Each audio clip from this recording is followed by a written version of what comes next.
아이들은 태어나면 곧 뒤집기를 해요. 이 과정에서 뒤집기 지옥이 시작이 됐어요. 근데 그 내용을 조금 더 우리가 들여다보면, 안녕하세요, 곽윤철 아이연구소의 곽윤철입니다. 반갑습니다. 아기를 낳고 내가 부모가 되면 부모로서 성장을 해야죠. 그리고 또 아기는 태어나서 신체적으로, 정서적으로, 인지적으로, 감정적으로 성장을 해야지 됩니다. 우리는 저처럼 이제 나이가 있어도 조금씩 성장을 향해서 나아가야지 돼요. 성장을 한다라는 것은 세상을 조금 다른 시각으로 볼 때 아름답게 보는 거, 저는 그런 것을 굉장히 중요하게 생각하는 사람 중에 한 명입니다. 제가 왜 성장이라는 이야기를 꺼냈냐면, 아이들은 태어나면 곧 뒤집기를 해요. 그리고 앉기를 하고 서기를 하고 잡고 걷기도 합니다. 이 과정에서 엄마들이 또는 아빠들이 뭐라고 얘기를 하냐면, 뒤집기 지옥이 시작이 됐어요. 잡기, 서기 지옥이 시작이 됐어요. 앉기 시작을 하면서 정말 너무너무 어려워요. 이런 얘기를 하면서 아이가 퇴행을 하고 있어요. 뭐 이런 얘기를 합니다. 그런데 그 내용을 조금 더 우리가 들여다보면, 아이가 뒤집기를 한다라는 것은 신체적으로 성장하고 있다라는 거죠. 또 아이가 앉기 시작을 했다라는 거는 이것 또한 신체적으로 성장을 하고 있다라는 거예요. 그런데 너무나 안타깝게도 아이들은 이런 성장을 할 때 그 다음 무엇을 해야지 될지를 잘 몰라요. 예를 들면 앉기를 할 줄 알게 되면 자다 말고 얕은 잠 단계에서 아이가 앉아요. 그러면은 앉고 나서는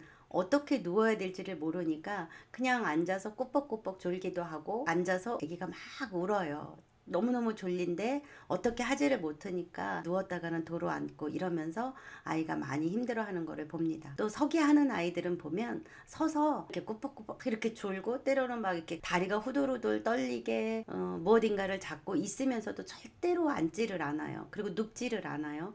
부모가 들어가서 얘네들을 눕혀주면 정말 운이 좋으면 누워서 자고, 그렇지 않으면 다시 또 똑바로 이렇게 서서 가드를 잡고 아기가 계속 울기도 합니다. 이렇게 이런 행동을 하는 것을 엄마들은 이제 퇴행이다 라고 말하기도 하고, 때로는 잡기, 서기, 지옥이다 이렇게 말을 하기도 합니다.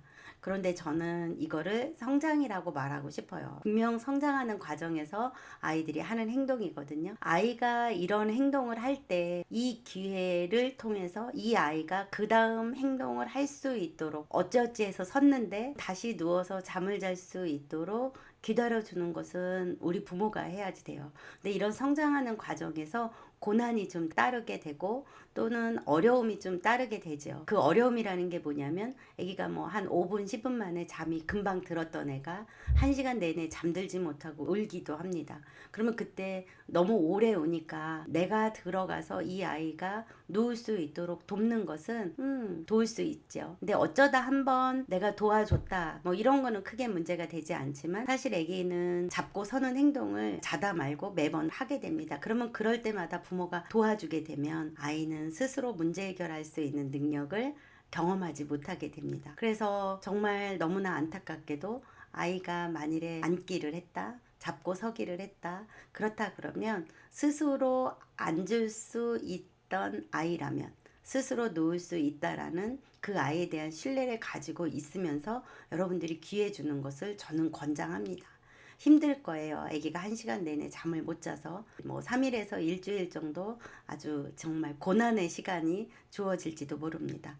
그런데 우리가 그때 아이가 스스로 문제 해결을 하고 한 단계 성장할 수 있도록 기다려주는 부모가 되자고 저는 여러분들에게 말하고 싶어요. 그 기다려주는 시간은 사실 내가 이 아이가 스스로 잘 수 있고 다시 잘 잘 수 있고 스스로 누워서 잘 수 있다라는 신뢰의 시간이기도 합니다. 그러니까 내가 얘를 믿는 거죠. 아기에 대한 믿음을 내가 가지고 있을 때 그 시간을 허락할 수 있는 거거든요. 사실은 그런 시간을 통해서 나도 성장을 해요. 정말 들어가서 그 아이 돕고 싶죠.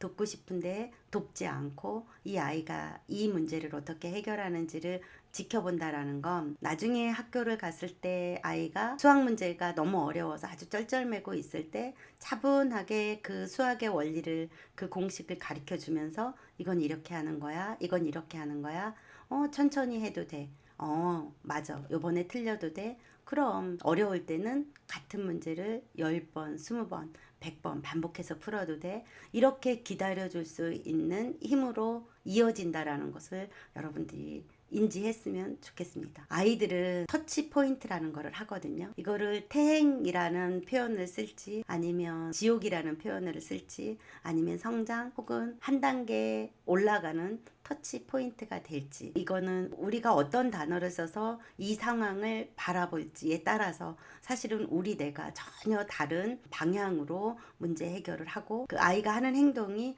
이 아이가 성장을 하면서 지금 이렇게 수고하고 애쓰는구나 라는 생각이 들지, 정말 너무 힘들다, 왜 이렇게 매번 성장할 때마다 아이가 클 때마다 이렇게 나를 힘들게 하냐, 이렇게 나에게 낙담을 줄지. 여러분들은 어떤 것을 선택하고 싶으세요? 우리는 지적인 수준이 있죠. 그리고 우리는 인지할 수 있는 능력도 있고, 그리고 나의 생각을 바꿔서 선택할 수 있는 능력도 있어요. 저는 여러분들이 성장하는 부모가 되었으면 좋겠습니다. 그래서 아이들의 성장을, 그리고 아이들이 스스로가 문제 해결할 수 있는 능력이 있다라는 것을 믿고 기회를 주는 여러분들이 되었으면 좋겠습니다. 그래서 저처럼 나이가 많이 들었을 때 내가 충분히 그 아이를 믿고 여러 가지 기회를 주었더니 아이가 저렇게 성장하는구나 라는 것을 여러분들이 먼 발치에서 지켜볼 수 있는 부모였으면 좋겠습니다. 성장할 수 있도록 기회를 주는 여러분들에게 감사한 마음을 표합니다. 고맙습니다.